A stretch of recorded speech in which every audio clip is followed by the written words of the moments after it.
Good morning, good afternoon, and good evening. This is me, your boy Champ Prep.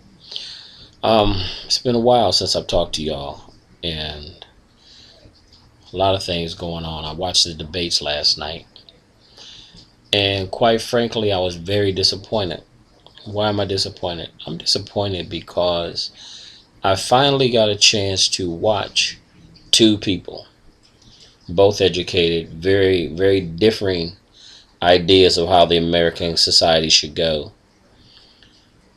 One with a solid plan and a solid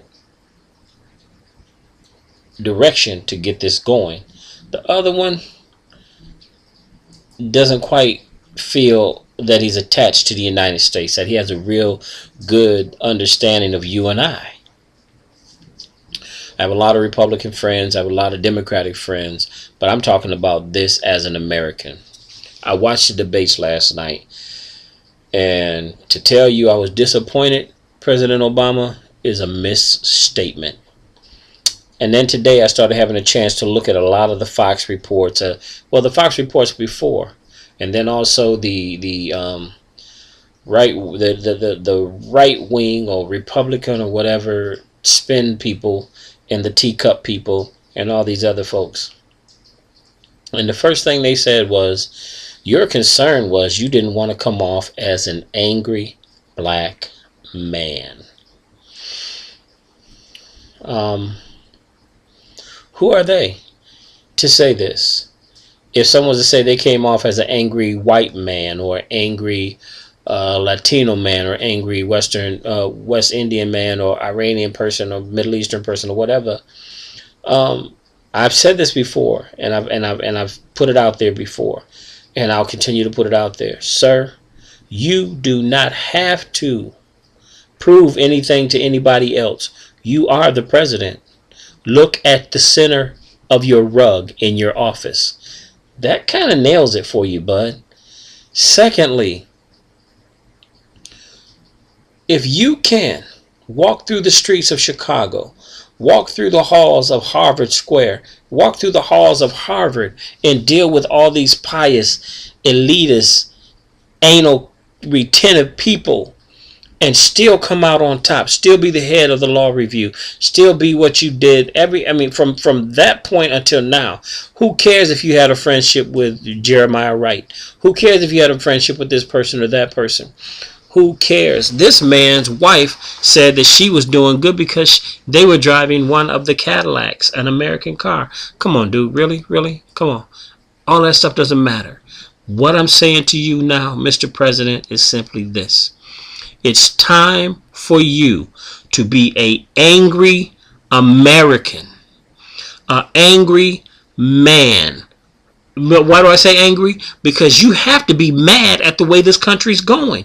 You inherited trillions of dollars of debt. You inherited the golden parachute bailouts that were given before all this stuff happened. You were inheriting trickle-down foolishness, but the only problem is that Romney's not going to complain because those trickle-downs were coming to his friends at JP Morgan and all these other places. Come on now, really? Forget being a pissed off black man. Forget being an angry black man. I need you to be an angry American, an American leader who's mad, who's angry, who's frustrated at the mess that you have to clean up because everybody else with cronyism and all this other bull has left you holding the bag.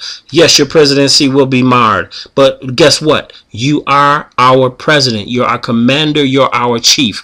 I don't know if anybody else will see this. I don't know if it'll go viral. I don't really care. I wish there was a way I can get it in your face, in your viewing, so you can understand.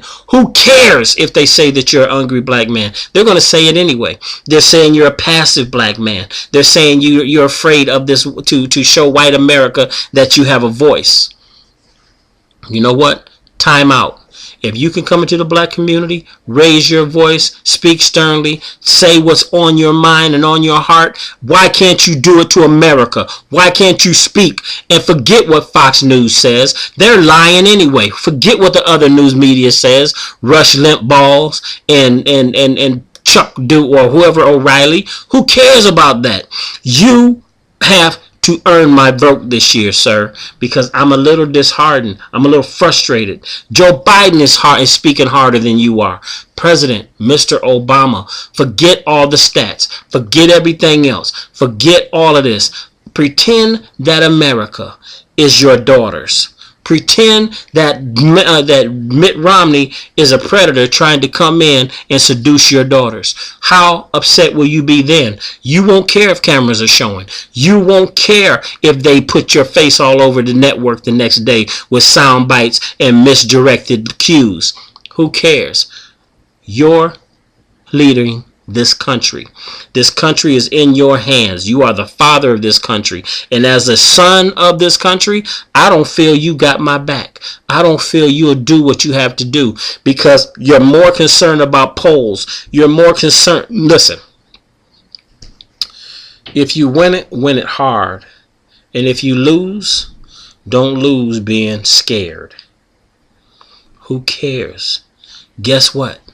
His name is Governor Romney. Your name is President Barack Obama. Difference. Governor, president. One state, all the states. State leader, world leader. Catching the vision? I need you, sir. Please. Please, please, please stop playing the political game. If it makes you upset, let us see it. Because right now, a lot of Americans are feeling you don't have the backbone or the wherewithal to make this strong statement. I know it's in you. Your wife knows it's in you. Your girls know it's in you. If for no other reason, stand up for them. Be strong. Be the man you promised you would be.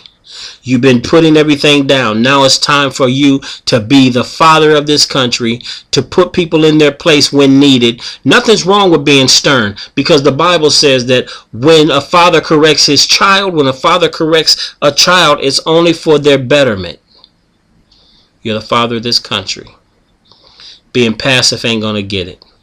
Who cares if they say you're an angry black man? They're going to say what they want to about you because you're black. Now, will you stand up and fight these men the way I know you can do it? If you can deal with the vice lords, if you can deal with the El Rookins, if you can deal with them gangs in Chicago, walk through the north, south, east, and west of that city and still be able to come out and do what you did, dadgummit, it's time to do it now. President Obama, I know you can do it. Show me you can do it.